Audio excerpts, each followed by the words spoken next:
Welcome to a brand new episode of the Real Life Podcast, a member of the Nation Network of Podcasts and delivered by DoorDash. Welcome to Real Life, everyone. What is going on right now? I think that I'm in love with Matthew Tkachuk. Are you guys all drunk? Episode 396 of the Real Life Podcast, brought to you by the HGA Group, here to make your business better.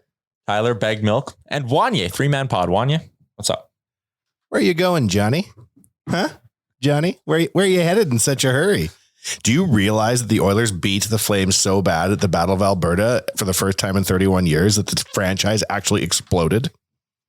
Have you ever seen a submarine warfare movie like U-571 or Hunt for Red October, any of that shit? You ever seen any of that? You know, when they just send away a Sidewinder and they just have a direct hit in the screws and the sub just explodes and cracks in half? That's what they did, man. The Flames exploded as a result of losing the Battle of Alberta. This is the best. I can't recall an athlete, much less a hockey player, spitting in the face of his franchise like this for no good reason and just saying, I'll play anywhere but here. Yeah, that's more or less what happened. Like we were talking about this before, and we'll talk about the Oilers signings and all that stuff. But this the biggest Oilers news is the death of the Flames. Yeah. That quote from Johnny Gaudreau in his introductory Blue Jackets press conference, which is also just hilarious that he chose there. Where did he go? Columbus. Oh, just he picked Columbus. Yeah, that's such the fact he picked Columbus. So random. Because it's not really that much closer to home, or it's closer to home because it's in the States and it's, towards that way. It's an 8-hour drive to New Jersey. But Bag Milk, that quote he gave today was, so if you haven't heard it, I always dreamed about playing a tad closer to home. Still a 9-hour drive, though, according to Google Maps. Quick flight, though. Who's driving anywhere, though, in the Gaudreau family? Nobody's driving anywhere. I always dreamed about playing a tad closer to home. It didn't matter where I was signing. We just decided it was best not to go back to Calgary. Oh, my God. Johnny Gaudreau and I agree on something. Calgary sucks. That is just a spectacular level of disrespect. So he misses out on what? $15-16 million because he chooses to sign in Columbus over taking the last Calgary offer. Johnny, I get you want to be closer to home to be, nice and tight with your family. I'm pretty sure your 15 to 16 closest family members would have taken $1 million cash over you signing in Columbus. I can't imagine you're that close with your family, Johnny, because you're a piece of shit. Whoa. I don't think anybody's really that excited to have you closer to home. I actually, and this is something Frank kind of speculated on the DFO rundown, and I buy it 100%. I think part of this Columbus decision was Gaudreau saying, this seems like an interesting spot to not deal with any criticism about my play at any point. What are there? 4? I was wondering about that too. There's 4 beat reporters in Columbus. And it's the thing that's been a little weird is how people are like shitting on the city of Columbus, which is like fine. Columbus is an amazing place. There's 2 million people there. There's like 5 million universities. They got wicked college sports. Columbus is one of the most underrated cities in North America. So people shitting on Columbus. The Blue Jackets, on the other hand, are not awesome. They're one of the most anonymous teams in the NHL. Yes. If you were to poll casual NHL fans and were like, hey, name all 32 teams, the team that would be most forgotten is Columbus. Yes. And I am a guy who roots and for the Oakland Golden Seals. Yes. I think part of it is Gaudreau sat there and said, wow, you know what I don't want to do? Deal with a bunch of reporters. It's like Luongo going to Florida. Yeah. He's just like, I am tired of this. I don't care. Yep. But to me, that's the coward's choice. I kind of respect it. Oh, okay. You like playing hockey. You're not uber competitive. You just kind of go, I like playing the sport. It pays me well. I don't need the extra 15 million. I just want to get my ticket here. My First big of all, contract. everybody needs the extra 15 million. Always. I don't care who you are. If you went to Warren Buffett and Charles Munger himself right now and said, would you like $15 million? Of course. They'd say, where do I sign my name? Yeah, they're like, absolutely. To turn down more money than the average NHL players earns in a career is the same type of critically flawed thinking that would allow you to play for the Calgary Flames for as long as he did. I think Johnny Gaudreau just smartened up as a matter of fucking fact. Charlie Munger's other eye is still looking for that 15 million. Yeah. Yeah. Where's that eye? I legitimately feel bad for Flames fans. Yeah. I don't. They're the worst city in the world. Like I was just thinking about, I was texting with Princey yesterday. I know you do the Battle of Alberta, the BOA banter. We're going to do some sort of quick thing in the next couple of days. He said he needed to heal. So I'm texting with Princey yesterday and he just seemed like a broken man. Yes. And I like Princey, so I felt bad for him. Same with Ryan Pike. I don't. I think they deserve it, man. They have no Gaudreau. Is Tkachuk going to leave? He has a big decision to make because he's a year away from unrestricted free agency, a pending RFA. I'm sure the Flames would love for Tkachuk to sit here, sign an 8-year deal and be like, I'm committing to the city of Imagine Calgary. we signed him to that 8-year deal. And then we had a cup parade from Calgary to Edmonton with him at the lead car. It wouldn't surprise me at all if Calgary went into a bit of a rebuild here and they weren't that good for the next. You don't think they're going to try and because they just lost Gaudreau, they want to keep Tkachuk, that they're going to try and fish for. They're going to overspend somewhere along the line to get their wang to grow back. That's what I mean. Everyone keeps going to Calgary, but that summer that Kadri was traded from Toronto to Colorado, people forget this. They had that deal done to send him to Calgary. Really? And he nixed it. And Kadri had his no trade clause and said I'm not going to Calgary. He killed the deal. Yes. So Nazem Kadri now may be in a more unique spot in the sense that there may not be as much interest in paying him big money as maybe he thought there would be. And if Colorado can't bring him back, which, might be tough for them to do, Kadri may look at Calgary and go, if you're willing to give me 7x8, yeah, okay, screw it, I'm in. Forget about the past. They're going to Milan Lucic somebody and just give away too much money to fill a big gap. Or are they going to sit there and go, let's try to do a quick little rebuild ski here. Let's trade Tkachuk, get 2 firsts for him. Let's, do what we can with Mangiapane. We should trade for Tkachuk for 2 firsts. I think that's the kind of move that gets you fired as the GM of the Flames. If you not only trade Tkachuk, but sit there and go, hey, everyone, I'm going to justify this. I made the Oilers Cup contenders for a couple draft picks. I'd go to Mr. Cates and be like, Mr. Cates, I need what we call a special dispensation. He'll be like, I'm listening. Go ahead.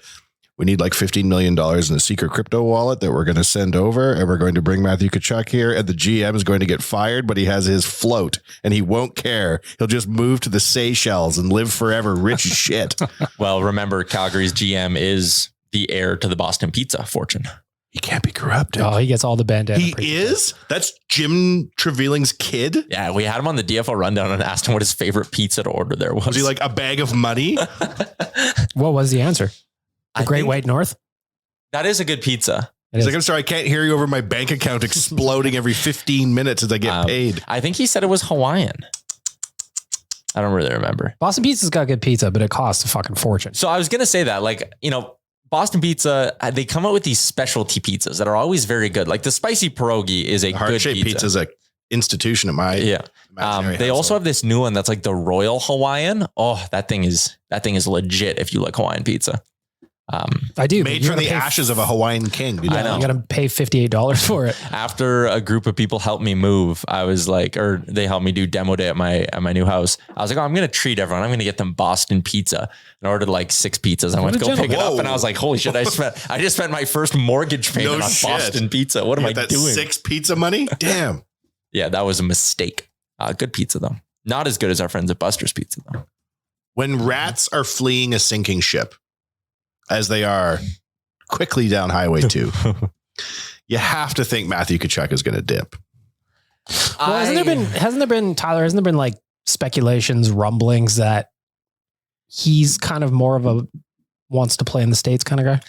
Well, and that's what I thought. But then I keep going back to Brady signed for 8 years in Ottawa. He's a different cat, though, as we see, as he dances about in the stands. Yeah, he's triple fisting and Bud Lights in his pockets. He seems a bit more happy-go-lucky than his surly brother. I don't know. I honestly don't know. There's a part of me that thinks if you throw 8x9 at Matthew Tkachuk, that he'll sit there and relish the opportunity to be captain and all of that good stuff and wear the C and be the face of the Flames franchise. There's another part of me that thinks maybe he goes, nah, I'm going to get the bag and I'm just going to cash in next summer when I'm a UFA. Thank you very much. I'm going to go to Boston or something. Yeah, right. St. Louis, be my dad's footsteps. Yeah. And it's really tough to tell. Or he too goes to Columbus. So who said, I tweeted this, Patrick Laine is an RFA and he hasn't been signed yet. Who says no to Tkachuk for Laine? Calgary. Probably. Calgary, but if you're Columbus and you throw in a bit of a sweetener. Yeah, Calgary says no to that. Let me ask you this. Go ahead. Do you think the dad, if they put him in a cryogenic chamber, sucked all that gut out and took away his Bud Lights for 4 months, could he do a PTO and join his kids like Gordie Howe? Oh, I'd like to see that. You don't see that anymore. Multi-generational. Keith was a killer. He was. Now it's hidden underneath about a BMI of 0.9, but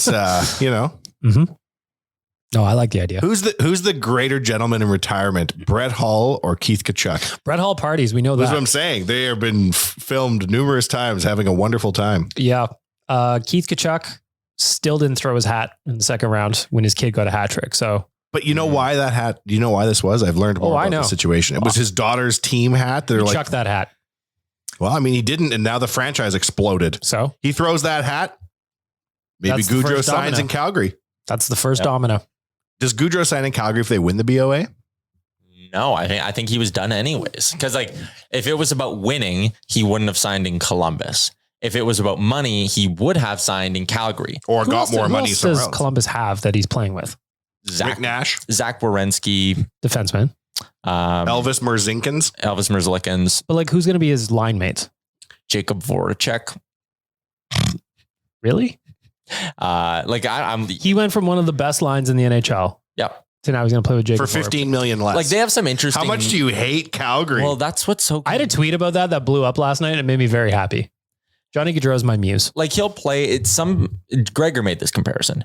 It's kind of like when Panarin signed with the Rangers and they were still in a rebuild, but it was the move that like really kickstarted them, like getting back to what they once were, right? So maybe Gaudreau's looking at this. I think the real reason is he wants to get out of the limelight. He sees Columbus as a low pressure market where he still gets decent money, and that's that, right? Does Luke Richardson still play for the Columbus Blue Jackets? He coaches the Chicago Blackhawks now. He is no longer an active defenseman in the NHL? No, active head coach. I am surprised. Yep. He's the head coach of who? The Chicago Blackhawks. That just happened 2 weeks ago? Yeah.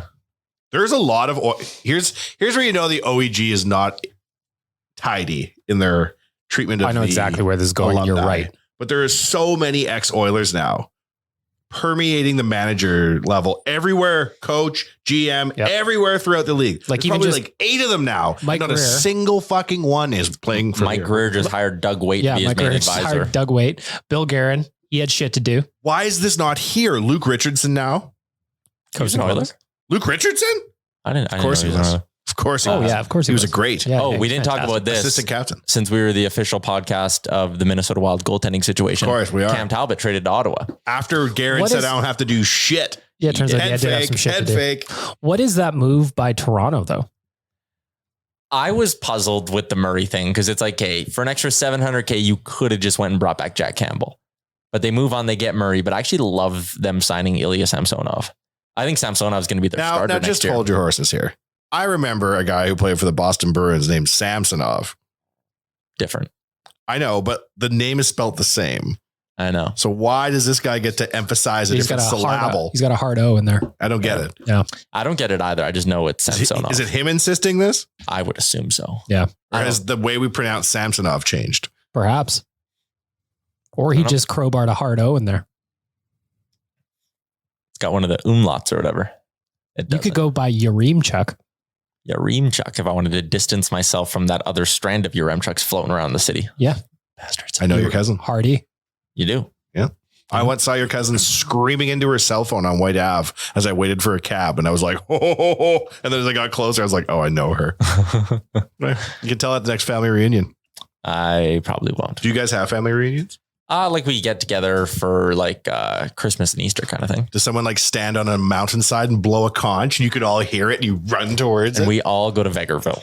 Really? Yeah. You hang out under the egg? I've been to the egg maybe once in my life, but I've been to Vegreville probably 200 times. You have to think at this point of your burgeoning career, when you return to the siren call of the Yaremchuk conch in Vegreville, they're going to be like, damn, Tyler, you're doing amazing in your career. Yeah. This happens at the family things. I love sitting down and talking about sports, right? Sure. So that's usually what we do with these is you find someone, you sit down, you talk about sports, but now they're always like, oh, sorry, I'm bugging you with work. Yeah. Yeah. And I'm like, that's literally, this is what I want to do. It's not work. I would love sitting and chatting sports with you. Whereas you'll hit a point in your life where if I sit down at one more event and some idiot asks me about the Oilers penalty killing, I'm going to throw a punch. And then when he goes to Vegreville under the egg, he is knighted with a bag of pierogies. Pedaha. Thank you. Or Nalishnika, also delicious. Yeah. I heard that if you have sex with somebody and you touch the giant egg, your baby's the Easter bunny. I thought you were going to say your baby's a Yaremchuk. No, your baby's the Easter bunny. No one's done it in a generation. Yeah. You should try that. The Yaremchuk globe? You are married. Not quite. Well, Depends who you ask. she's gonna be If you upset ask to the hear that. laws of Canada, you're pretty fucking close. Oh, you're absolutely close. You're got a cohabitation, my You've man. got one fewer form to fill out. Yeah. Yeah, because we have like the Trust me on that one. When the missus goes to leave, you divide by 2. Yeah, you trust me on that one. I needed to get put on her health insurance. So we had to sign some document that we were an adult interdependent something. I don't know. You're common law, baby. Yeah, we are common law. And now we own property together. So yeah, we're pretty much married. All that's missing is a party to say we're married. Which feels like a scam. Feels like I don't need that, but Nah. conversation for a different podcast, I suppose. Our marital podcast launching tomorrow. Yeah. Bag Milk, Wanye, and your Remcheck fix your problems. I would We'll just call in with detailed, emotional, crippling problems. Oh, we'll give him the answers. I got a call from a young gentleman on Better Late Than Never. He was asking for dating advice. He was a little bit bummed that he was 20 years old and without a girlfriend. And I said, my guy, Enjoy it. you are just enjoy it. live your life. What do you mean? Enjoy Just it? get Tinder and enjoy it. But this is probably what he's saying he can't do. Yeah, he was Oh, he's not looking for like a girlfriend. He's just looking for like a girlfriend. Oh, Or was he well, looking I don't for a know that. girlfriend? No, he was looking for a girlfriend, like a companion, a partner in I feel crime. that. right. You know? What was your advice? Just download all the apps, go on a bunch of dates. You'll strike out a whole bunch of times, but then every now and then you find a good one. Here's my advice to somebody looking for a girlfriend. Mhm. Change outfits every 15 minutes. Nobody's doing Everywhere you go, bring luggage and just go to the bathroom and change. And Nobody's if you go doing say you go to Dog Patch and you're looking for a gal and in your 2 hours there, you wear 10 different outfits. Sooner or later, you're bound to hit on something that's going to vibe with a gal in the room. If you wear one outfit the entire time, it might take you 10 trips to the bar till somebody's down with what you're doing. You could also, with that strategy, peacock a little bit more with each outfit change. Like they get more and more taller hat. outrageous. Yeah. Mm-hmm. So then by the end of the night, you're essentially Elton John in the duck costume. And Travel with a giant valise like people used to take on the Titanic with like 10 top hats. No one Yes. carries a top hat case anymore. Not Be a one. gentleman. Mm-mm. Other idea, fireworks. If you go to a public place and you let off a few fireworks, they can't help but notice you. And if you're also changing outfits regularly, you're just like, I'm going to do 4 looks. I'm going to do business guy tonight. I'm going to do just got off the golf course guy. Mhm. I'm going to do no sleeves bodybuilder guy. Mhm. And I'm going to also have a mystery box that I'm going to put together. And I'm bringing all 4 outfits to the local nightclub. And if you're feeling casual, that's when you bust out the cargo shorts and Tommy Bahama That shirt. could be the mystery box. Yeah, it could be. Depends on the look you're trying to do. Depends you could on do the vibe. emo. Oh, nobody's got that in the mystery box. these You days. don't know what emo you inside Black Dog might pull on a Friday night, my friend. Exactly. How long is the chain that does go to your wallet? How is the sweep across the face? 20 different looks, 20 different outfits, How one many night. armbands you got on? There's a whole lot going on here. Your M-Check, have you ever gone to a public place with the intent to meet somebody of the opposite sex? Have you ever had that pressure on you? Yeah. Really? You're like, I've gone out and I'm looking to talk and mingle. Yeah. And I crumble under the pressure. I would think you would kill it. I was terrible at being single. Really? Yeah. Totally insecure. I feel like the apps have taken this away. Like we used to get ready to go to the bar like we were kamikaze pilots. And that's why you had to pregame because you had to get your brain ready to talk to people. Oh yeah, absolutely. Yeah. And again, once I got hammered, then obviously, out of my shell, the most nerve wracking thing was when you'd be on an app chatting with someone like, oh, hey, what's the play tonight? Blah, blah, blah. And they'd be like, oh, I'm going to this bar. And he'd be like, oh, hey, I'll see you there. And then you're going in there knowing you need to do something. Like the outfit change. The outfit change, right? It's not like you were just going into a bar to meet up with strangers. Like this is someone See, to me though, that you've already warmed up and done your pregame stretching to know somebody at the bar. Back in the day, you had to look around the bar. Yeah, if you're walking around Iron okay, who here can I make eye contact with? That's a huge step. Mm-hmm. You just walk around the bar, see who you locked eyes with, and then come back Through and the be clouds of smoke. I locked eyes with 4 people. That quadrant, that quadrant, that quadrant, and one back over here. Yeah. Then you order a round of shooters to plan your next. You come back to your group of friends like a pitching coach doing a mound visit. And you're like, all right, here we go. Here's And then you just sort of check over and look and see if anybody's looking back over after you've made contact. It was all subliminal back in the day. I think it's more advanced than the rituals now, which is very lazy.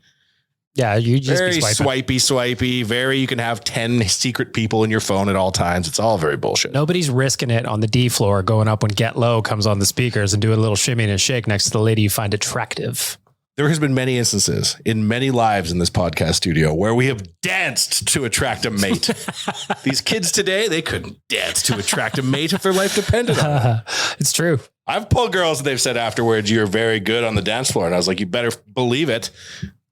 Got to hit the D floor. And now you're just like, oh, hey, you swiped on my thing. And then you copy and pasted, hey, girl, what you doing? Wink emoji. Try doing a running man up to a chick you've never met before and say hi. Yeah. Then you can call me and tell me how your life's turning out, kids. First message is always key on those apps. Do most people just have a standard cut and paste, go Dallas Cowboys, Jesus forever? The worst, like I used Bumble quite a bit because then the lady makes the first move. So then that's how you cut down on the uninterested, right? The people who like maybe accidentally swiped on you on Tinder, then were just boring. Sure. But the amount of girls who would match it and then just start the message with hi. Oh no. And it's like, well, what are we doing here? Let's go. Yeah. For me, my picture, I think I've told this story, was me wearing the Hot Take Smith from TSN 1260 at a Blue Jays game. So when Amber messaged me, she was like, why are you wearing an oven mitt at a baseball game? She came from the Bumbles? She came from the Bumbles. Oh, interesting. And that was a good opening line. Cut the, hi. It started with like an instant conversation about like, oh, here's the story behind me wearing an oven mitt. I feel like you would be fine talking to people because you're very conversationally. Why would you have a hard time? Just the idea of like randomly walking up to someone, the opening conversation, that's difficult. What do you say? Hey, I don't know. Hey, girl. Sup, little mama. Yeah. that would do well, I'd right? say, which was your favorite member of Tony? Was it Tony? And by that point, they're so bamboozled. They don't know which one's who. The biggest thing is if I walked up and was like, what do you think the Oilers should do with this cap space? Like that's where I'm good conversationally. That's my wheelhouse and it doesn't play well. You should just go up with signed photos of yourself and just give them. Well, you're now off the market. You're legally cohabitated. Never mind. I'm not going to give you any gold for how to get gals. Mm-hmm. Bag milk. Speaking of gals, Ms. Bag Milk. Yeah. Bag Milk. Yeah. Wanye. Mm-hmm. Attend baseball. We do. Ms. Really? Bag Milk. Very nice. Yep. Bag Milk also nice. She is very nice. Ms. Bag Milk is she's great. Very nice. She's lovely. Yep. That is my report. That's how guys talk about girls. If there's any girls listening to this podcast and there aren't, girls will sit down and talk at length with full detail and they're filthy. Girls are gross. Guys are like this. Hey, it's a pretty nice girl. Yeah. Sweet, man. Okay. Anyways. Yeah, she was nice. I liked her. Cool. Patrick Kane got a really good contract and the conversation begins anew. Yeah. Mm-hmm. Yeah. Mm-hmm. Boy, I can't believe the bargain they got for Evander Kane. Yeah. This is all we want to talk about, really. For real, though, I can't believe the bargain they got on Evander King. Yeah, I'm honestly really surprised. I didn't see it coming at all. Especially because for the last month or 6 to 8 weeks, whatever it's been, we've been sitting here kind of going like, like 7x3. Would you do 7x3? Like, would he even take it? He might get more than that. And here's the thing that really kills me is, so the Oilers offered him something similar over the weekend. And Evander Kane and his agent kind of scoffed at it. We can get more on the open market. The talk was they could get $48 to $50 million on a long-term deal. That's what they believed. So Ken Holland plays it genius. He goes, okay, you think you can get that? Go get it. I give you my blessing, permission to speak to 31 other teams. You let me know, Evander and Dan Milstein, if you can get 48 to 50 million. And lo and behold, the day before free agency, Evander comes on back, realizes he's not getting 48 to 50 million, realizes he's not even getting half of that, takes the 4-year, $5.1 million deal. But then when speaking with Bob Stauffer, I think it was either his interview with Stauffer or his introductory or his signing interview, his Zoom call, says, I think I left enough money on the table for us to go sign some other pieces. And it's like, no, you didn't. You did not leave any money on the table, Evander. You took the most money you possibly could in this deal. But you know what? You sell it. You took a hometown discount. You sell that shit. Fans love that stuff. Kind of like when there's always that talk that like, hey, remember I can't believe Evander Kane would mislead somebody with a statement, Bag Milk. Exactly. I think you're being a bit unfair there. It's Oh, he's a truthful man. I got a real good chuckle out of that. But it's like, remember when McDavid signed his EL or his big deal? Yeah. And all the talk was like $500,000 less or something. Everyone's like, oh, they agreed to 13, but McDavid took $500,000 off. That was such a media ploy. Yeah, I don't buy it at all. But like, yeah, okay, sure. You have the storyline of like, hey, he took $500,000 less. Woohoo. Either way, I didn't expect Evander Kane to be an Edmonton Oiler next year. It shows two franchises heading in different directions, right? You've Circling got one back to the Flams. Wow, you got one team just down the road whose heart and soul dipped for anywhere but here, like a Natalie Portman movie circa 1999. Mm-hmm. Anywhere but here. She's an angel. Fine movie. Check it out. Then you've got up here the black hat heel agreeing to a significant imaginary haircut on shorter term to play up here because even he can see we're going to win. Yeah. And I think, Evander Kane sitting there being like, I'm taking less because I want Brett Kulak on my second pairing. But also the Kulak thing, like that's another guy. They talked. Kulak wondered if he could get more on the open market, and Ken Holland said, be my guest. Go look. Go see what everyone's going to give you. And I think the one thing that broke in Edmonton's favor there is that I think Carolina would have gone after him pretty hard. But they acquired Brent Burns, took him out. Kulak sitting there going, okay, do I want to risk getting, an extra $500K a year from someone, or do I just take the sure thing that's right here in my hometown in Edmonton where I know I'm going to have a chance to win? And it's a really big difference from free agencies in the past where we were always caught sitting here going, you gave $1 million too much. You gave a year too much. And now it's like the Kulak deal's great. The Kane deal, it's very hard to envision that aging bad. Maybe a year too long, but you can buy that out though, because it's structured in such a nice way. Mm-hmm. And by then the cap's going up. So like if you have to buy him out because Dylan Holloway's so good, like that's a good problem to have kind of thing. Mm-hmm. Campbell makes me a little bit nervous, but I still think the bet itself in the moment is really solid. So do you think that Campbell's the best Oilers goalie since Cujo? No, I got to give Rolly some love. He was great. Yeah. And also like Campbell's still, he hasn't played 200 games in the league yet, right? He hasn't. No, 135. Mad old. I think he's 30 years old. Yeah, he's 30 years old. Where's he been his whole life? Everywhere. Really? Yeah, he's put in the work. He's grinded. He loves cats. And he got a new dog. He got a puppy. That's all I need to see. That's all I need to see. 5 years of cats and dogs and Zach Hyman writing children's books. It was actually, I don't know if you saw this yesterday at Tyler. We had a packed office for free agency yesterday. And Kennedy, our graphic designer, was all over this Jack Campbell with cats thing. She was all over it to the point of tweeting his cat birthday party. We're putting it on I was Instagram. with her on this. So then in his introductory presser, friend of everyone, Reed Wilkins says, hey, Jack, what's the deal with that cat birthday party I'm seeing everywhere on social? I've never seen her so thrilled about a media question ever. It was adorable. I liked it. Also, Kennedy is living and dying by where Dylan Strome signs next season. She's been on Strome watch heavily. If we really wanted to be cruel to her, we would Photoshop a Frank Saravalli tweet saying Strome signed in Edmonton. Oh, shenanigans. Oh, that's a good play. But here's the thing. It's a harmless prank. Harmless prank. Somebody would buy it other than Kennedy. I know. I feel like it would break her heart so much when she found out. Like if I was messing with one of you guys, I think it's funny. But having Kennedy just be sad after when it's like, oh no, Kennedy, it's a joke. There's sad, and then there's Dylan Strome didn't come to Edmonton sad, right? Like it's not like Leon Draisaitl cut his hair in an unflattering manner. That wouldn't be funny joke to play on her. I feel like you aren't aware how much she loves him. Anyways, that is fair. I mean, we were on the same page for the cat memes, right? Oh yeah. And I want to give a shout out to the team for all the soup memes that were going out immediately once. And the new Piece of Nation gear. Yeah, Soup and Stew. So that came out actually, I need to give him credit on real life too. That came out in the voicemail on Better Late Than Never from a listener named Dan.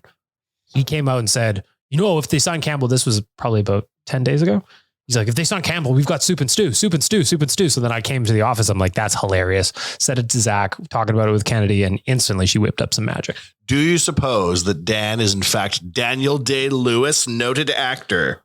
Oh, he's always in character. So yeah, absolutely. Yeah. Celebrity listener number 4. Mm-hmm. Oh yeah. He's absolutely Daniel Day-Lewis. 100%.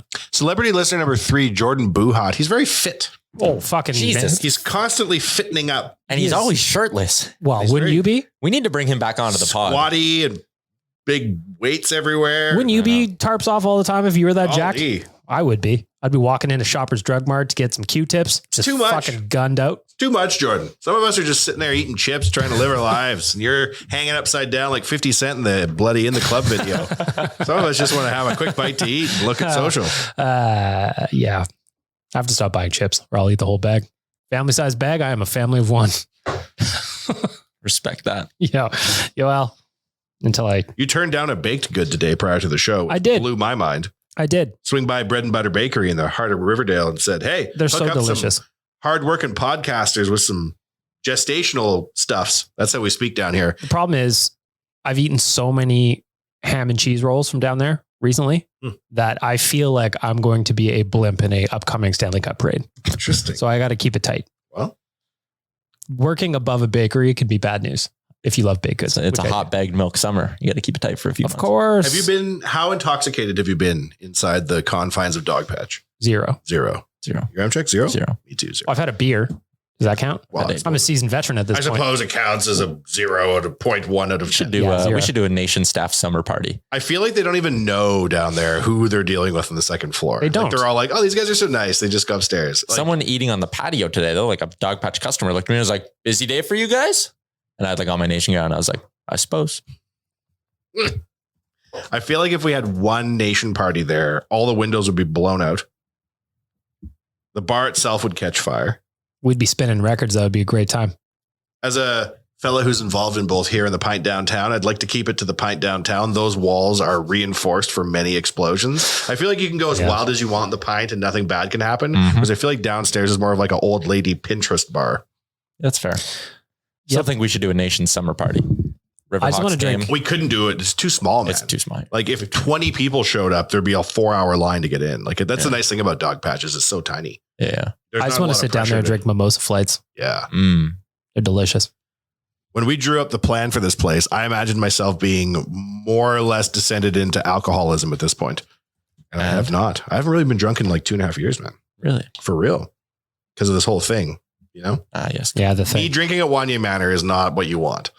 Because I just get so much energy. I'll be like pacing around and yelling and shit. There's nowhere to like, I'll be dancing by myself. Early Making eye contact with people on the D floor, but then you realize it's just remembering bars that haven't even had a building on it since 10 years ago.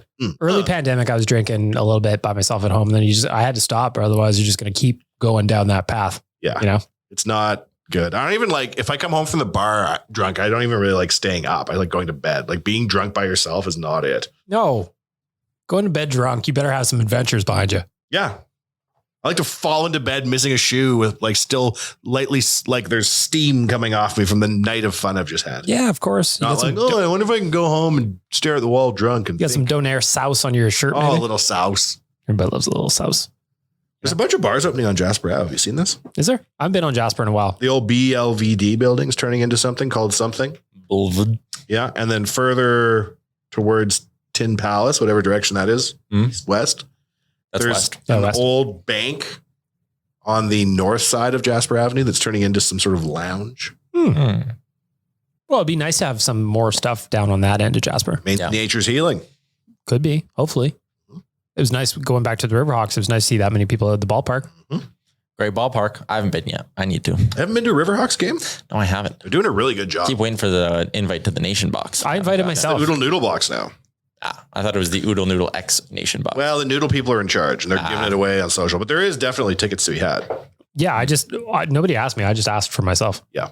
I made it happen, Tyler. Yeah. You know? Well, like the Riverhawks made the wins happen. Yeah. Not the game we went to. No. They must have lost by 80 runs the game we went. Yeah, it was, yeah. that'll happen at baseball. Here's how much I watch baseball, Chuck. We're right behind the dugout. And the pitcher comes off the mound and I'm paying attention for 4.5 seconds. And I see the interaction of the pitcher walk up. A guy put his hand out to shake his hand. He waves the guy off and goes into the dugout. And I go to bag milk. What a dick that pitcher is. He wouldn't even shake his friend's hand. And he goes, well, dude, he just beaned 2 batters in a row. And they were down like 12-0 in the third inning. Like it was wild, wasn't it? 12, not some sort of insanity. Yeah, it was bad news. When do you get back from your vacation? Next Friday. So then let's go next Saturday to a Riverhawks game. Sure. Next Saturday, 7:00. Victoria Harbor Cats. Those bastards. We hate the Harbor Cats. Fuck the Harbor Cats. Why don't we go? This is an anti-Harbor Cats podcast. Why don't we go to the baseball game? This is a pro-Minnesota Wild goaltending anti-Harbor Cats podcast. Down with the Harbor Cats. I've always said that. And we don't dispense dating advice. But if we do, outfit changes. If you did change that many times, somebody would be bound to come up to you and be like, did you just change your outfit for the 5th time? You say, So worst case scenario is you have a conversation starter. That's it. You say, girl, do you want someone fresh or do you want somebody in 16-minute-old outfit? I think it might be funny, even just next time I go out for dinner with my missus, to have clothes in the backseat of my truck and to be like, oh, I go to the bathroom and then go fucking quickly change and come back to the table. The danger would be different outfit. The danger would be, could people not assume you just shit yourself? That's But then when you change again, you just keep shitting yourself. Yeah. But would you keep shitting yourself? Like if you were shitting yourself that much, would you bring that many clothes to a bar? Would you even go to a bar? What do you think Amber would say if you guys went out for dinner and then in the middle of it, you're like, oh, I just got to go to the bathroom. I feel like at this point, she's seen and heard it all from our She friend would over assume here. I shit myself. I'm going to do it. Maybe you have a novelty shirt you made that says, P.S. I didn't shit myself. Just so you know, Girl. FYI, P.S. none of this was about shitting myself. What if you just had like a series of paper outfits that look like there's a tie drawn on and then there's a vest drawn on, Tuxedo. and then you just stand up and pull the paper outfit off, Oh, like a tearaway situation. revealing an entirely new outfit underneath. What if you went to the bar like Joey Tribbiani, 10 outfits deep, and you just took off layers?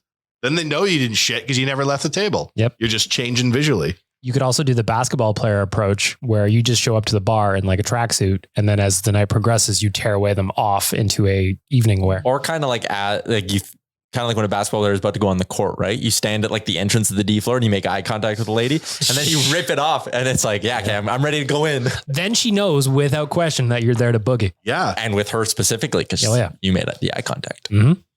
We should do a dating podcast. The world's population would be in a dramatic upswing if it got traction. Yeah, we'd have a baby boom, no doubt. Do you think there's a baby boom coming after the playoffs 9 months after? I do. No. I think Not people even were a small throwing one? it down. A lot of people named Connor coming out. Battle of Alberta victory? Come on. Yeah, maybe sports makes people hornier than I expect. Celebrating. The celebrating the win is what one Getting hammered, here. yeah. It was the Not casual Edmontonian being out in the town. It's not just the act of going to an Oilers game. Yeah. Although maybe. I'm not here to And kink the shame. NHL draft got Mac Lamoureux's parents all hot and bothered. They That really got thing after with it. his parents kissing and then Oilers and Ken was me. Holland. That's I knew it was you as soon as I saw holy it. shit. That's funny. I knew it was you as soon as I saw it. Yeah. They're so gross. You know what? Fuck it. Get after it. Hey. I'd like, if I have a son that gets drafted into the NHL, the missus, she's going to get some tongue. We are so lucky that Connor McDavid's parents hooked up. Oh, yeah. Oh, Absolutely. and the time of year and whatever other things in the stars were happening. Born in January, as Malcolm Gladwell prefers in Outliers. We're so lucky that Dreisaitl's parents got their German freak on too so long ago. He's an interesting dude too, because he didn't admit to any injury post playoff. And now he's back in the gym looking normal. It's getting hot in here. Nice. Yeah. Love a little Nelly.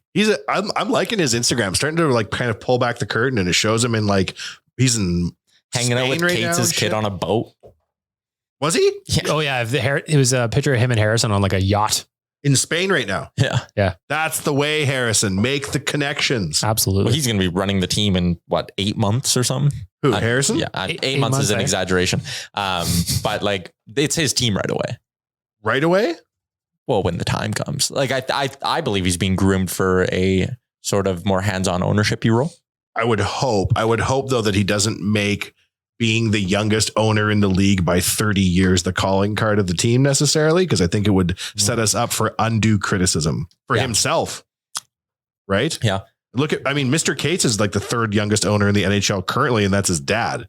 I don't Actually, the youngest owner are Melnick's two daughters. But that's now. the weird trusty, Yeah. like they've done it right there. They're not like, hey, guess what? We're putting twin sisters in charge. Like they've got a professional organization. Yeah. I would assume, learning from your dad, that like he runs the team at arm's length. Harrison would be arm's length too. Like, yeah, like he's I not would make himself president of the OEG. No. And I think that's probably why they're like going to ease him into it over the course of 30 years. Like he's only 23, right? Yeah. I think it'd be great. Yeah, he's a good guy. Seeing the owner at the game more often. He's always wearing his gear too, right? I Always respect wearing that the about gear. him. Always. You gotta, if you're going to be the owner of the team or the family is going to continue to own the team, you want to see him happily wearing Oilers merchandise at all times. I don't think I ever see him not wearing Oilers gear, to be honest with you. Yeah, 100%. He's always got like a shirt on or a jacket or something. And that's it too. And sometimes dad too, which I respect. There was a photo of them at like USC one time I saw. They were at like the week of welcome and Mr. Cates was there and he was wearing an Oilers jacket. That's what you want to see, man. It's like when the family came into the sports retail store I used to work at. Do you want to tell that story again? I told it once on a podcast and Coombe just looked at me and said, that story fucking sucked. So I said, I'd never tell it again. All right. That's fine. I'll make one up in my head. Long story short, he sold the Cates as a hat. Oh, good job. A few things. And they asked for a discount. I was like, no. And I was like, do you have a club card? And the mom was like, we have an employee card. And I was like, yeah, we don't take at the Oilers store. No, I worked at like an independent retailer. Oh, so she asked if they had an Oilers employee discount. I was like, no. And I respect that you stand your ground the way you do. And then I'll be honest with you. So I think she thought I'd like obviously didn't recognize them. And I was like, I can look you up in our system to see if you have a club card. It'll save you 10%. And she was like, yeah, look it up. The last name is Kate's with a K. I looked it up. I'm like, not in our system. And then it was at that point that Cam was over the story. No, Cam didn't like my Noah Gregor story. That's what it was. He didn't like either story. Yeah, What'd you do to Noah Gregor? He said you followed up a bad story with a worse one is what Cam said. Well, sometimes the harshest critics are the people who hurt the most inside. Yep. Or they're the ones that love you the most. Cam was teaching you editing. That's my takeaway. There. Yep, that's fair. I wish that Mr. Cates let us know that he is a fan more, because I've heard a lot of stories about him. Not a lot. I've heard several stories about him being a huge fan of the team. Like, people in the absence of like him talking a lot make stories up about how he is in their mind, but he is genuinely a huge fan of the Oilers. They need to get him a Twitter account a la Jack Maxwell. But I almost respect the fact that he's this silent for this long. Like, he truly is not doing this to like be heard from. I did like seeing him in the playoffs out cheering against Colorado. It endears you to the fan base. Because he cares. All we want to know is that he cares. I don't think anybody, well, some people, but I don't think really any reasonable Oilers fan at this point, what are they on the team now? 14 years, don't respect the level of commitment. He's not a Peter Pocklington charlatan. He's done everything he said he was going to do and spent to the cap every year of his ownership. There are two things he could do to endear himself. Show himself cheering more publicly and come out next year with a press conference and say, you fuckers drank so much beer, I'm cutting the price by 40%. Oh, that's a good idea. We made so much money off your beer sales last year, I'm giving it back. He won't do that. Might do the thing more. Every goal against that gets scored, you drop the price $1. Or let the good times roll. Every goal scored, you drop the price $1. So when they're beating the wheels out of someone like 7-2, the whole crowd's just like fucking. You get $6 beers. That's dope. That'd be amazing. I remember when they were $7.50 back at Rexall Place, Tyler. And I think they jacked them up another 50 cents for the playoff run. Well, you got to. But like Eugene Melnyk, rest in peace. Good businessman. Constantly inserted himself into the narrative of the team. Yeah, in a negative way. He was very combative too. And it'd be hard to be that rich and have that much success and not try to make it about yourself. Yeah. Mr. Cates hasn't, truly. Yeah. But you need that lightning rod for fans. Yeah, totally. You need that, like, Hunter can't have press conferences on behalf of the ownership group. I would like to see that. Just lifts up his He shirt. just flashes his abs at people. What the fuck you gonna do? Did you see the tweet that showed Edmonton and it was Hunter with his abs, and then Calgary and it was just the burned out head of Harvey? Yeah, Courtney Theriault. That's so good. Just absolutely demolished them. All right, we got some ads to do here. First off, our friends at Alfa Romeo of Edmonton, our luxury car partner on the West End. Beautiful vehicles. The exact opposite of the Calgary Flames of vehicles. They don't even put Alfa Romeos in Calgary. No. Not allowed to drive it there. That's the rule. Shout out to Alfa Romeo of Edmonton. Also, our friends at Oodle Noodle and DoorDash. Ding dong. I don't have the button pulled up, so I'm not gonna do that. Ding dong. Hey, you guys are gonna get a lot of Liam next week. That's what she said. Absolutely. And we also got to give some love to Cattail Crossing, where the golf tournament's going to be. I have an update on something golf tournament related, actually. So as you know, I had the idea on the pod of doing like, we had someone reach out. They wanted a solo spot. So I was like, oh, let's build up some like real life listener teams. Well, the reception to it's been unbelievable. Oh, really? So we filled up the first team, and then we filled up a second team. And now we're at the point where we have 9 golfers who want to play as either solos or like one person and a buddy. Good on everybody. Yeah. So we have Ryan, Colin's friend, Scott, Bradley, Caden's friend, Ryan, another Ryan, and then Ryan's friend. Now, first of all, I'm hearing a lot of white names, male white names here. I don't see no diversity of any sort here. Yeah, well, if you want to golf, regardless. You don't have to be a white male named Corey. Nope. But if you are a white male named Corey, there's 14 of them. They're like, oh, you can email Tyler@Oilersnation.com. Yep. So a foursome in the golf tournament is $1,000, right? $250 person gets you on the course at Cattail. And then it gets you your meal, all that, the banquet after. It's a great time at the Oilers Nation Open. Email me, and one spot is $250. So if you just want to golf really bad and hang out with all your favorite Nation people, like I'll be there, Bag Milk will be there, everyone will be there. Send me an email. I'll get you slotted onto a team. $250. If it's like you and a friend and you guys like, hey, we really want to do this, but we can't get a foursome. Perfect. If you guys have done that, and we look forward to filling out our third team on the Oilers Nation Open. I like this. So mosaic of excellence. Yes. Email Tyler@Oilersnation.com. You'll get put on a team with a bunch of people who listen to this podcast. So you'll have something in common. and you'll have a great time talking Oilers and playing golf on a beautiful Friday. All the info, nationgear.ca. Even if you don't want to golf, email Tyler anyway. Just tell him what's up or send him a picture of your feet. Either way, he likes it. Sure. I went for brunch at Cattail Crossing last weekend with Wanya Jr. and other members of the family. And there's an Oilers Nation cart out there. I rode in it. And Wanya Jr. went, ooh, and pointed at it. And I was like, that is news to both of us, my friend. I did not know that was there. There's also one that says just the Jason Gregor show. Really? Yeah. Refused golf in that one. Really? Yeah, of course. Yeah. Mm-hmm. Is there a better late than never golf cart? I wish. Not that important. Not that important. If you made the sticker, you could probably put one up there. Probably. Maybe I should just do that. Yeah. You might get 1 in 4 groups that play on there noting what it says in their mind. Yeah, maybe. Over a 50 season ad deal, you may get 2 new listeners. Perfect. Worth it. Yeah. I saw the Oodle Noodle ads at the Riverhawks game. Yeah, out in the It's pretty outfield. funky. Absolutely. And then there was an Oilers Nation logo on the scoreboard.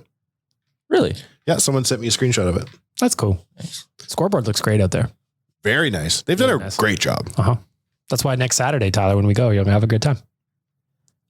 Would you throw out the first pitch at a Riverhawks game? I would love to. You know, Coombs thrown out first I know. pitch twice, right? It is on my bucket list to throw out the first pitch at a baseball game. I feel like Dr. bucket Randy. list, we could make that happen like immediately. Please do. I feel like Dr. Randy Gregg now has a long line of people who will throw out first pitches now, where it actually is like hard to get now. Whereas I feel like when we were getting Coombe up there every other night and whatnot, I don't think it was really that. My favorite was when Coombe did it with a hockey stick and he shot the ball nowhere near where the catcher was. I would go up there and I'd throw a curveball. Or just fucking some gas. Just straight. Straight gas at him. Yeah, 65 I'd go up there miles and an do hour. Bane and just blow out the entire floor of the stadium and then start making terrorist demands of everyone. I'd turn and throw the ball into the crowd and make friends that I didn't know I needed. That would actually Hello, be great if you went up Edmonton. there and just pointed out someone in the crowd and just whipped the ball into the stands. Yeah. That's how you make a memory. Yeah. You'd mess up that perfectly level infield. Yeah, but blow holes in it all. Then be now I'm in charge and no one's listening. They just get up and leave. Oh, hello, Randy Gregg. It seems you've left your flank open. Speaking of baseball, how about the Blue Jays yesterday, 6 minutes after free agency opened, being like, a lot of people talking about NHL free agency in our market. Fire our head coach. Did that bother you because you were doing the Daily Face-Off show? Yes, incredibly. It's all I could think about. I was so rattled when I saw that Charlie was fired. Comes back in, outfit change. Now he's doing Blue Jays Nation. Yeah. Coom and I did an episode this morning. The Jays are about to take on the Kansas City Royals. Don't they have half their team not showing up? Out of their 25-man roster, 10 of them are unvaccinated and can't come play in Toronto. And they're making this big stink about it. And some of the players, or one of the players, came out and straight because the Royals are junk. They're like one of the worst teams in the league. He more or less came out and was like, yeah, if we were like more competitive, maybe I would have gotten it. But like a bunch of players basically just sat there and were like, we suck. We know we suck, and we didn't get the vaccine, so we could have an extra 4 days off. How much do you make, Earl? 26 million. How much do you make, Ted? 23 million. Like, what's the payroll of Kansas City? Oh, probably not even that good, but there was a guy on the Phillies, JT Realmuto, who's like one of the best catchers in the league. That's a fun name to say. And by missing the 2-game series against the Blue Jays, he forfeited like $250,000 in salary. And his response was, I'm not going to let Canada tell me what to do with my body for a little bit of money. Take that, Canada. Him, of course, not realizing that the US has the same rules. Right. It's very funny. But anyways, we're going to be in Toronto in exactly 1 month. Yeah, I'm looking forward to it. It's going to be fun. Charlie will not be managing. No, I will be. Okay, yeah, Bagmouth will be. Yeah. Congratulations on the promotion. I'm learning to speak Spanish so I can speak to my guys. It's going to be a fun trip. I got a crew of guys coming with us. We're going to have a good time. Yeah, I'm flying solo. Bag milk incognito. Mm-hmm. Going to be out and about in the 6. Mixing it up. 6. No devil guy. Right. We're going to keep doing 2 a week of these in the off season, even though there's no hockey to talk about. We've been carrying this a long way into the offseason already. Of course. Yeah, that's fair. Is this just a twice a week show now? I think so. It's been twice a week since the start of the pandemic. ON Radio we'll cut down though. Yeah, we'll cut down ONR. Yeah. Why would you cut that one down when it has more listeners than this? Well, at some point, there's just nothing to Oilers related to talk about. It's just me staring at Rick and I say, Rick, what do you like? And he's like, I like Oilers. And I say, I like I could Oilers go on that too. show with you. Rick and I could do that show with no Oilers games ever played again and still talk about the Oilers. We did it for an entire year. I'm like, do you remember Yaroslav's spot check? Do I ever? And then away we go. Do I ever? No, I know you guys did. We've done a remarkable job of talking when there's nothing to talk about. My favorite thing about Rick now is how he's turned into, people are basically Rick watching at games, where if he's standing up in the aisles yelling at refs, which he always does, they're finding him from across the arena and sending us pictures now. I like how Global goes to Rick for comment now on virtually all Oilers things. And he's always wearing Nation gear. Yep. Smart. It's great though. And they're just like, of course we'll throw to Rick for his take on the, he's like going to be in studio right away. The other day I laughingly said to myself, they're talking to Oilers fans on Global News just about like the Kane signing and everything. And I jokingly said aloud, I don't think this is a real shot until Rick is involved. And then the next guy was Rick. And he's like, yeah, great signing. It works. Cap space. Cap space. My favorite thing is when the Oilers do a good move, the first thing Rick will always tweet about is like, how's that, you negative fucks on Twitter? Suck my dick. It's like, holy shit, Rick. Somebody's got to say it. The negative crowd that always finds a hole in it. Yeah. Kiss Ken Holland's ring, you motherfuckers. Yeah, Rick, get him, Rick, get him. I like the other day when Flames Nation tweeted at Rick using video of Rick against himself. Like, don't the Flames use you against yourself? Yeah, Classic Rick. Princey and that Noah Adler. Yeah. That guy's going to get a punch from old Uncle Wanye pretty quick. So I follow him on Instagram and he's a Flames fan and a Yankees fan. Like the worst combination for me. And whenever he tweets Yankee stuff, I just respond. I say fraud. And then I won't he'll come back at me like he wants to start a debate. He's like, this, that. And I'll read it and I won't respond. Why fraud? I don't know. It's just funny. Nice, I hate the Yankees. Yeah. But it's just funny. Fraud. And then he'll be like, I've taken to calling the Flames a poverty franchise. Nice. Dude, Princey, and that one seems to sting a little. The one I like to hit them with is that their arena is a death trap. It is though. It is a death trap. My God. Princey said, this new guy, Noah Adler, he said, Oilers Nation's being pretty harsh on him. I'm like, if he thinks that it's just beginning, Noah Adler 99, you think you could work for Flames Nation? You think you could tease Oilers Nation as Flames Nation and not poke the bear? I'm thinking about the Saddle Dome now. It's a death trap. It is a death trap. Those guys dance prancing about and rapping. That is the ended best. The fucking franchise. That is the best. That is some of the most painful shit I've ever had to see. Win a cup, lift it up. And with no sense of like irony whatsoever about how atrocious their performance is. Like they watched it and they're like, yeah, perfect. We should go home and space dock. My favorite, I wish I could remember who tweeted it, but it was in the first round when the Flames were playing Dallas and the series was tied. Some guy's just like, we're going to fucking lose this series and it's going to be all because of that damn video. There's many of them. They made numerous videos. Of the same song? I think it was just them dancing to it. Yeah. I've seen one in a car park. I've seen one where they're in front of the Saddle Dome. Speaking of car parks, shout out to the people that still have Oilers flags on their cars. There's a couple in my neighborhood cruising around and I respect I still do it. At first, I thought maybe they were just celebrating the big free agency moves. And they're like, get the car flag out for this one. Big news day. Brett Kulak signing day. Flag. It's interesting to me that Brett Kulak is as beloved as he is. And yet, bloody traded 1-for-1. Larson, hated, very similar player globally, tough as nails, takes a beating. I think a lot of people warmed up to Larson as the time went on. Is that why he left? Because everybody hated him? No, he left. He did an interview with Mark Spector. It was just the passing of his father. It was too much. But also, I think that he came to a very difficult place where everybody shat on him for not being Taylor Hall for a long time. He did say the 1-for-1 thing kind of weighed on him. And then Chris Russell is also detested by a large portion of Oilers fans, despite leading the league in blocked shots. I think he might be back. And yet Kulak is beloved. Kulak is one of those guys that this market loves because his salary starts with a 2. Starts with a 2. Here. He's from here, works hard, solid player. But Chris Russell is effectively from here. But he made too much money. He got the Horkoff syndrome though. When he signed 4x4, people were like, what the fuck? It's annoying that people are like, I will hate you at 4 and love you at 2.35. Oh yeah. 100%. That's the Cap world though, right? That is it. That's being a well-educated fan base in a sense. And I shouldn't. It's also being miserable fucks. Yeah, that too. But like, I mean, in the days of Cap Friendly and Puckpedia and whatnot, when you have direct access to the payroll and in a cap league where you know how much every player should be contributing based on their salary, like, yeah, it'd be way more enjoyable to be a fan if you knew nothing of the Caps right? You just knew these players. These are the guys you always throw over the board. You want to go back to the old Gordie Howe days where he's signing a secret contract in the owner's side drawer of his desk and shit? The story with now, him Gordie, you're getting top dollar. Yeah. And then he sits down with another player who's like, they're paying you in what? You're like 9th in the team or something? Yeah. Like 9th on the team. And Gordie's like, no, I'm the highest paid player in the league. In the league. We have a special contract in the drawer. Me and the owner have it. Yeah. He doesn't want me to talk about my salary because it'll infuriate my teammates. And like all of them make like twice as much. It's like, what? These guys, they got me. Back in the day, Wild Bill Hunter signed somebody to the WHA Oil Kings, and he got a shopping cart of money and rolled it into the office to pay the guy. I read that in the Wild Bill book. I read that.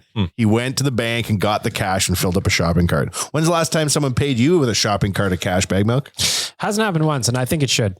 I'd also like to be paid in a bag of money that has the dollar sign on it. I've always wanted that. Can the bag be dripping blood? Of course. Some guy. I think it has to be. My dad is a plumber gas fitter. And he did a job for a guy over the course of many months. So there was quite the bill at the end. And one night, this is when I still lived at home, like 5 years ago, knock at the door. It's the guy, Safeway bag, like tens of thousands of dollars. What? It was the fucking wildest thing ever. I have in my life never seen that amount of money in person. And we're just like sitting there with it on our kitchen table. Like me and my mom and my dad, and we're like, what do we even fucking do with this? Like, do we have to like add extra security tonight? Like what if this guy now knows we have this amount of cash in our house? Not true. Cash-based business. It was very funny. Like my dad, the plumber, gets paid in cash, Safeway grocery bag. Bloop, right at the front door. I love that. More people should be paid with bags of cash, I think. Yeah. That's how it used to be. Mm-hmm. Back in the good old days. Yep. It's either that or a bag of salt. Pre-pandemic. The amount of cash rappers fling around blows my mind. Do you think that's all real money though? $1 bills changes the equation. Sure. Yeah. Right? Yeah. Because you can get 1,000 ones. Like Moneybag Yo can have a brick of cash up to his face and it's $300. Yeah. But I also think that some of the rich rappers have it for real. Mm-hmm. Like a Floyd Mayweather has it for real. Yeah.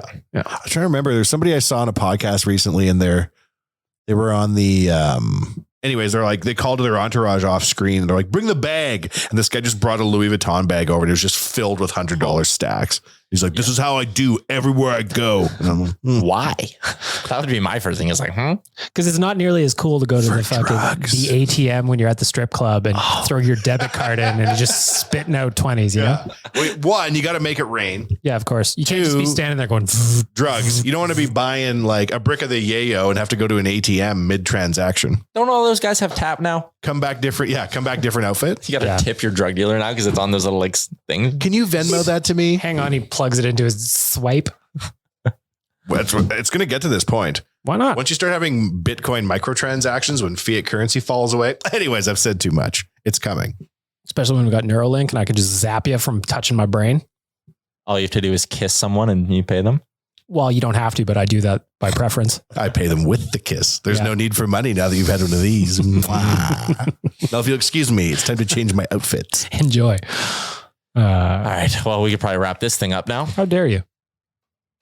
How dare you? Sometimes I like when there's less voices on the podcast. It is nicer. It's easier to get into deeper conversations when Jay's not like, acquire Hellebuck. It's like, God. We should acquire Hellebuck, though. That's not a bad idea. Yeah. Have you considered that maybe? Campbell for Hellebuck. Who says no? This is we always try to do everything Wu-Tang style, right? Where there's just 900 people on the show. And yes, it's annoying, but I find that when it isn't Wu-Tang style, it's not quite as fun.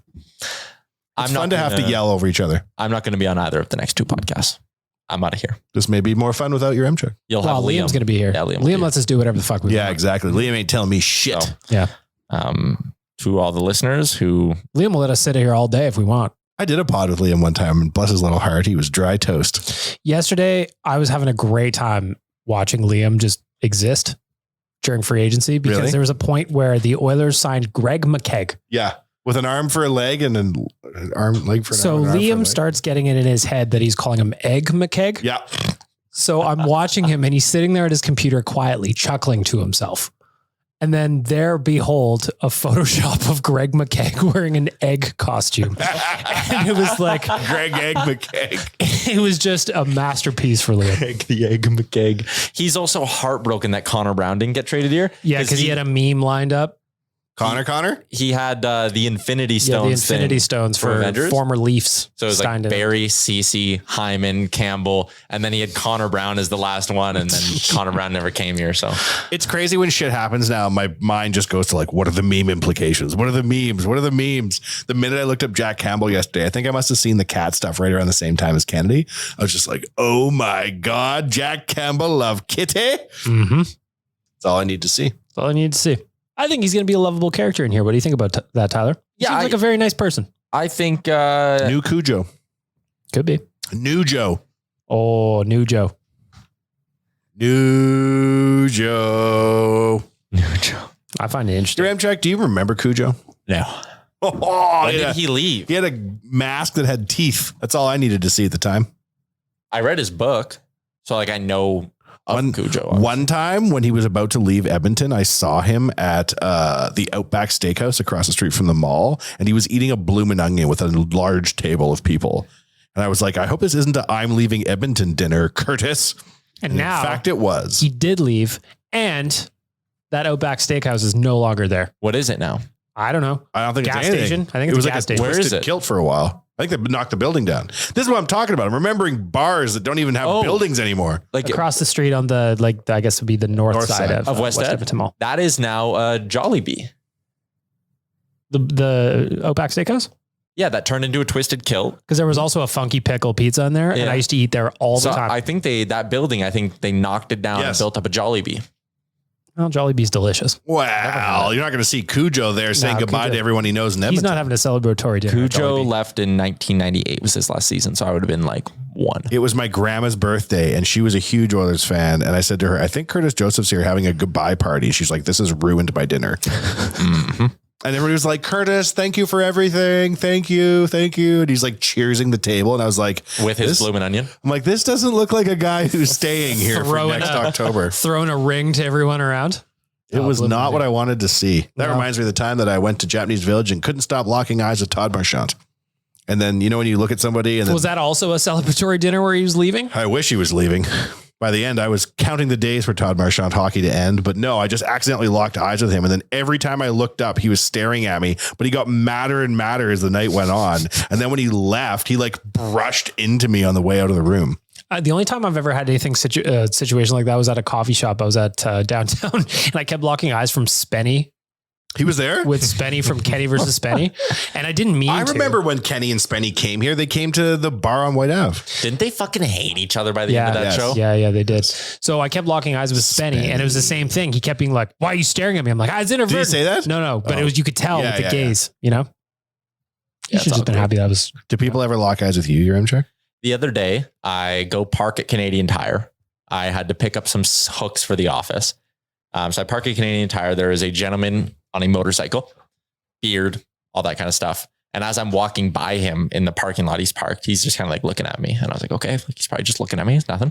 Keep walking. And he pulls out, comes up next to me and goes, "You're the guy from Oilersnation." And I looked, I was like, yeah. And he goes, "I love all your shows." I was like, all right, thanks, man. I always get so awkward. And then I always leave. And I'm like, oh, I should have like been like, hey, what did you think of the Canes? You know, or whatever the news of the day is. Not that Kane had signed at that point. I'm always like, oh, I should be better creating conversation with these people when they come up and are like, I love the show. But I was just getting nervous. Tyler lives my nightmare. When we were down in Los Angeles, people were coming up to be like, "Oh, you're Tyler, you're Tyler." Yeah. That's a fucking nightmare to me. But he's actually like famous. Yeah. You have that air about you where I'm like, he'll be fine. Whereas like if people were always coming up to Liam, I'd be like, we have to save him. No, Liam will be able to handle it. You'll be all right. You're in check. I like how you're built for this. Constantly I'm built for this. Remember that bananas at Liam these days. Yeah. You know who's really famous is Waz. Waz is hilarious on TikTok. He is very famous in IRL. Yeah. Oh yeah. The kids love him. Yeah. They love him. He's from a different time, our Waz. Mm-hmm. He is. He really is. Do you feel Waz is younger than you? I always think he is. Yeah. He's not. No, I know. He's like a year and a half older. I feel like you're older than me. Yeah, you're definitely. Yeah, I get that. A lot of people always think I'm old. You're an old soul. Or when people see me in person the first time, like this was a radio thing, not as much a podcast thing, because people see me, my face on TikTok, but a radio thing. Whenever I'd meet people, they'd be like, "Really?" I'd be like, "Yeah, you're like a baby." I'd be like, "Yes, really? I know." Yeah. I remember when I first met you, you were taller than I expected. Yeah, I get that a lot too. People don't understand that I'm a little tall. How tall are you? 6'2". Braggart. Mm-hmm. Mm-hmm. How tall are you, Big Mel? 6 feet even. Oh, Yep. I'm going to be even less recognizable once I start driving around the Nation truck too. Oh yeah. If there's one thing that won't draw anyone's attention, it's a fucking monster truck that looks. I can't drive like a dick anymore. I'm notoriously an Well, you asshole. could, but Sherwood Ford's going to hear about it. Yeah, we don't want that. Nope. you're going to be eating your meals pretty high off the ground.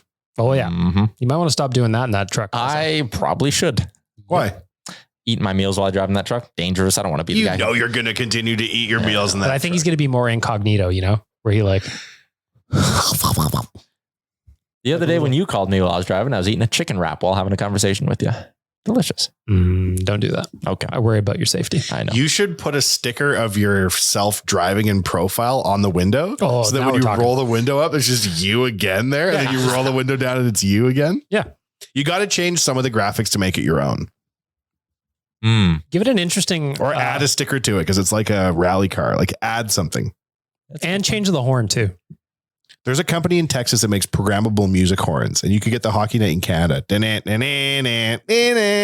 I would like you to have the horn just being your voice going like, Hey. move, move, move. Move. Yeah. I witnessed a straight up accident last night driving. Did you? Yeah. Bad. No, I would have pulled over, but No? it was just in front of me. Guy turns left in an intersection, car plows into him. They get out and they're both just like ready to throw down. Oh, they're pissed. And I'm like in the intersection stopped. I'm like, these people are going to fight for show, but then they didn't. And I was like, boring. And I drove around.